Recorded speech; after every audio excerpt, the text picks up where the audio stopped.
मिलेमिशे भरिले नामांकन मनमोहन एवं सुजित भरिले नामांकन पत्र। ए नामांकन दाखल समय अनेक बीजेपी नेता सामिल रही। मुख्यमंत्री मंजन माझी बीजेपी सहप्रभारी विजयपाल सिंह तोमर और बीजेपी अनेक वरिष्ठ नेता एठारे उपस्थित थे। चतुर्थ आसन पाइबे 2 जण प्रार्थी रही। बीजेपी मनमोहन सामल सुजित कुमार होता बेले बीजेडी संतृप्त मिश्र कमन कैंडिडेट दत्तेश्वर होता और स्वाधीन प्रार्थी दिलीप राय नामांकन दाखल कर।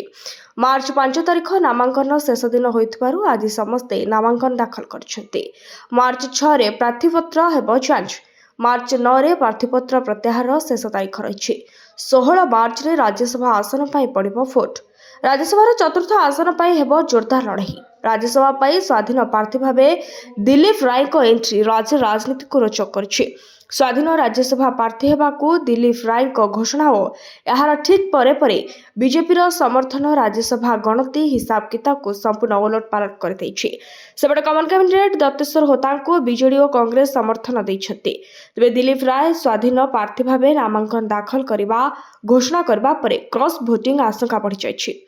संख्या गणति अनुसार बीजेपी 2टी आसन हाथाइब, सेहीपरि बीजेडी गोटे आसन में बाजीमात कर। चतुर्थ आसन पर क्या पाखरे आवश्यक संख्या नथियारु यह स्थिति एवं जटिल होछि।